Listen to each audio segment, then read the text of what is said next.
क्या हुआ भ्राताओं, अभी तक आप वहीं क्यों स्थित हैं? आइए आइए आइए, भीतर आकर अपने इस भ्राता को आपके उचित आदर सत्कार का अवसर प्रदान कीजिए।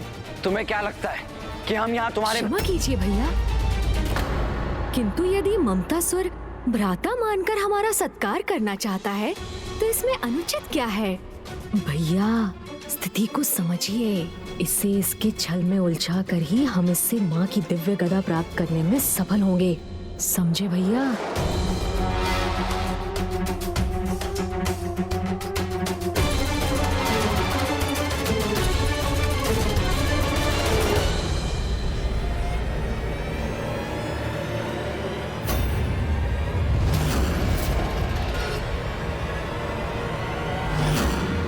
अरे अरे भैया, ये क्या कर रहे हैं आप?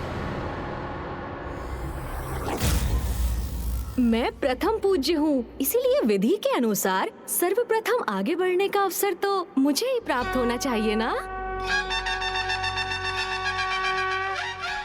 अवश्य अनुज।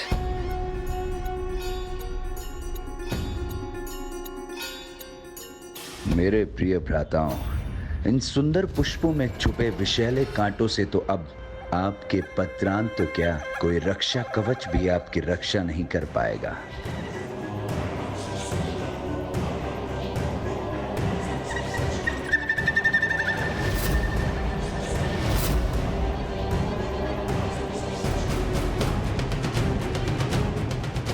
ममतासुर के मुख पर इतना कुटिल भाव, अर्थात ये पुष्प वास्तविक नहीं, भ्रम है, छल है।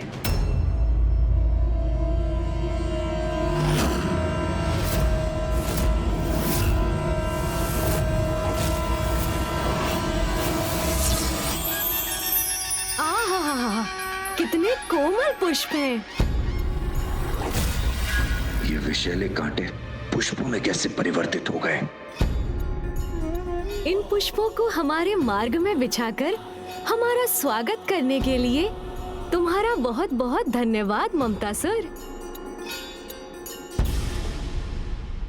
अनुज गणेश, आज हम प्रथम बार ममतासुर के स्थान में प्रवेश कर रहे हैं, तो तुम्हें नहीं लगता कि ममतासुर को आगे आकर हमारे चरण स्पर्श करके हम दोनों का स्वागत करना चाहिए?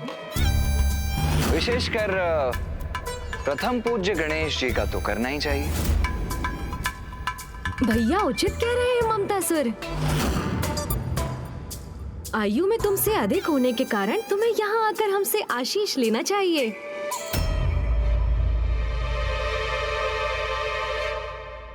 गणेश जी ने चमत्कार कर विषैले झाड़ के कांटों को पुष्पों में परिवर्तित कर दिया, किंतु यदि इस कालकूट विष का मेरे चरणों में स्पर्श भी हुआ तो कहीं मेरे जीवन पर ही कोई संकट न छा जाए। क्या हुआ ममतासुर?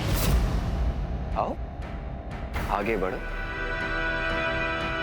हाँ ममतासुर, अन्यथा माँ को ज्ञात होगा कि हम इतने स्नेह से तुमसे भेंट करने पहुँचे और तुमने उचित प्रकार से हमें प्रणाम भी नहीं किया, तो उनका हृदय कितना आहत होगा।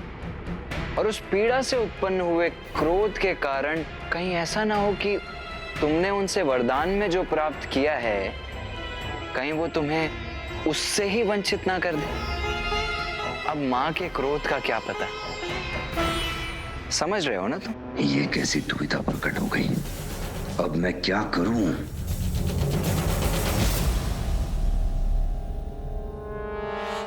अनुज गणेश, कदाचित ममतासुर हम दोनों का स्वागत करने का इच्छुक ही नहीं है। चलो हम ही जाकर माँ को इसके इस कपट से अवगत करवाते हैं। हाँ भैया चलिए। चलो आओ। अब नहीं नहीं, रुकिए। पूरे फंसे ममतासुर, गणेश तुम्हारे छल से तो सुरक्षित रह गया। अब देखना है तुम स्वयं को अपने ही छल से कैसे बचाते हो।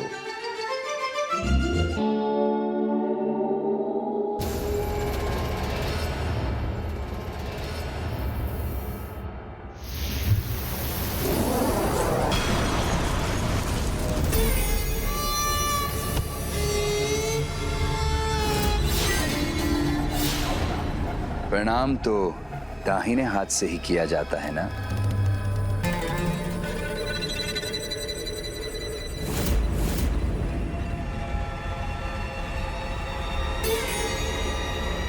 आप दोनों चतुर अवश्य हैं, किंतु एक प्रकार से मैं भी आपका भ्राता ही हूँ, इसलिए मुझे उलझाना इतना सरल नहीं।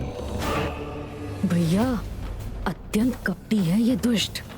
सर्वप्रथम हमारे विरुद्ध अपनी माया का प्रयोग किया इसने, और अब हमारी माँ से प्राप्त दिव्य अस्त्र से ही स्वयं को सुरक्षित भी कर रहा है।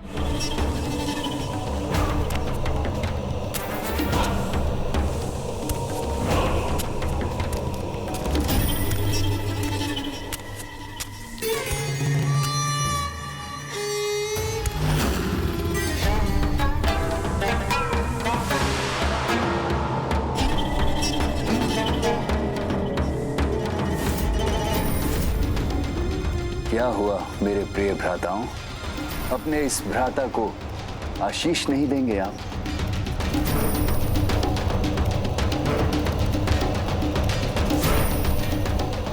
शीघ्र विकार मुक्त होकर सत्कर्म करो, जो कभी होगा नहीं। मैं भी तुम्हें आशीष देता हूं कि तुम कुपथ का त्याग कर सुपथ को स्वीकार करो। मेरे दोनों भ्राता स्वप्न बहुत देखते हैं।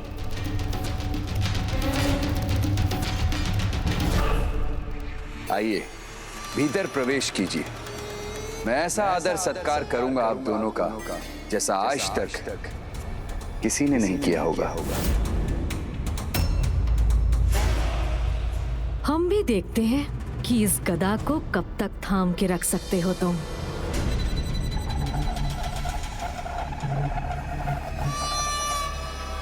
आइए, मेरे अतिथि गृह में स्वागत है आप दोनों का।